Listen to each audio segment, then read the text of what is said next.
Ouais, du courage, mais aussi c'est du victoire avec les pieds, parce que je pense que dans la première mi-temps, on a fait ce qu'il valait, on a bien joué, on a fait des bonnes phases de jeu, notamment sur les deux buts qui sont bien amenés. Donc ouais, le courage, mais aussi avec la qualité technique. Vous êtes buteur et passeur ce soir, vous êtes un petit peu à l'origine de ce succès. Oui, après, pour moi, c'est un peu anecdotique, ça fait plaisir, mais ça aurait été quelqu'un d'autre qui avait marqué, qui avait passé, j'aurais été tout aussi content, surtout dans la situation dans laquelle on est. Donc voilà, c'est surtout ce soir tout le collectif qu'il faut féliciter. En menant 2-0 à la mi-temps, comme contre Orléans, est-ce que ça a été dur à gérer?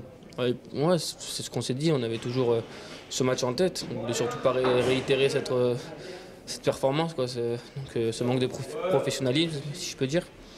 Donc non, on s'est dit les choses, on a eu peur quand il y a eu 2-1, mais on a retenu la leçon et on a réussi à tenir. On revient sur Orléans, la lutte continue. Ouais, mais on est toujours 18e.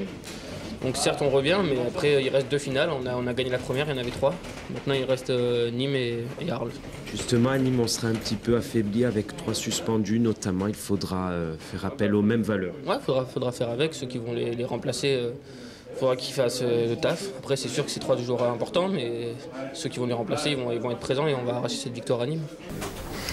Eh oui, parce que ça faisait quand même pas mal de temps qu'on n'avait plus gagné. Après, elle a été acquise dans la douleur, hein, encore une fois.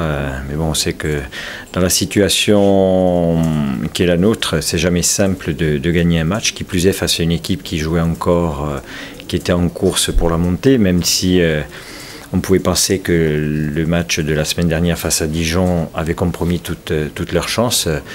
Ils se tenaient informés des résultats sur les autres terrains et Dijon étant mené, ayant perdu contre Châteauroux, ils avaient encore l'opportunité d'être présents pour la fin de championnat.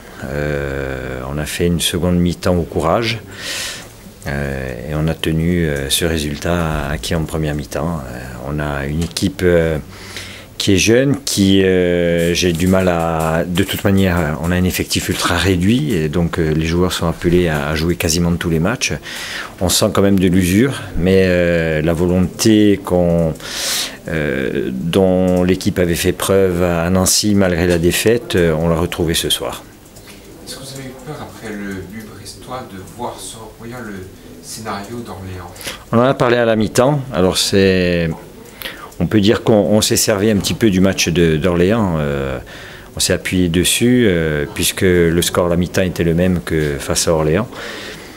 On a dit qu'il fallait rentrer, tenir le premier quart d'heure. L'objectif c'était de ne pas prendre de but sur la seconde mi-temps sans pour autant subir le jeu. Alors on n'a pas atteint notre objectif puisqu'on en prend un, mais quoi qu'il en soit, on a essayé de contenir les velléités brestoises parce qu'il y a quand même pas mal de qualités dans cet effectif. Et puis je vous dis, sur le banc ils étaient encouragés à aller de l'avant pour essayer de revenir au score, voire même de gagner. Après on s'est battu avec nos armes ce soir, mais quoi qu'il en soit on sort gagnant de cette bataille et ça fait du bien. Alors au vu des résultats, certes là ça reste 18e, mais il garde totalement son destin en main. Il était indispensable de gagner, donc ça a été fait. Après il est évident que quand on est 18e, on dépend des résultats de nos principaux adversaires, des adversaires directs. Ce soir on a le bonheur de voir qu'Orléans se fait accrocher à domicile, que Valenciennes se fait accrocher à domicile, donc on reprend ces 2 points à ces équipes-là. Je pense que le championnat va se jouer sur l'ultime journée. Il va falloir faire un gros match à Nîmes pour essayer de ramener des points. Et puis après, peut-être que le dernier match face à Arles-Avignon sera peut-être le match décisif. Ouais, tu veux faire tu disais avant le match qu'il faut remporter les 3. Oui. Tu en as gagné un, donc mentalement ça fait du bien. Bien sûr. Ça fait du bien à tout le monde. Ça fait du bien. Tu vas rencontrer une équipe qui ne joue plus rien, comme Nîmes, justement.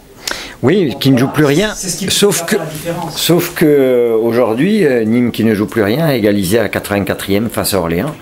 Donc c'est une équipe qui joue le jeu. Bon, ils ont été punis en première instance par rapport à des arrangements, des pseudo-arrangements la saison passée. Ils veulent montrer que qui seront réglo jusqu'au bout cette saison. Donc ça va pas être un match simple. On a 3 suspendus pour cette rencontre, Joris Senati, Eric Marester et Nicolas Fauvergue. Donc ça fait lourd par rapport à l'effectif que l'on a. Il va falloir trouver les ressources nécessaires et que ceux qui seront appelés à jouer nous amènent ce que peuvent nous amener les 3 qui seront absents la semaine prochaine. Ça va être encore un match avec une grosse pression.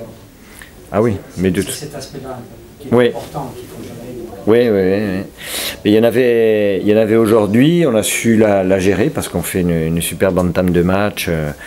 On a mis exactement en place ce qu'on souhaitait faire, ça a porté ses fruits. Derrière, après, on a des joueurs qui sont un petit peu courts. Malgré ça, physiquement, parce que il y a Benoît qui revenait de blessure, Gary qui a été absent un petit moment, Laurent Bergel qui a été absent aussi pas mal de temps. Voilà, donc on compose, mais quoi qu'il en soit, cette pression qu'il y avait sur les épaules, ils ont su, ça a été une pression positive ce soir, qu'ils ont su la mettre à profit pour arriver à gagner ce match.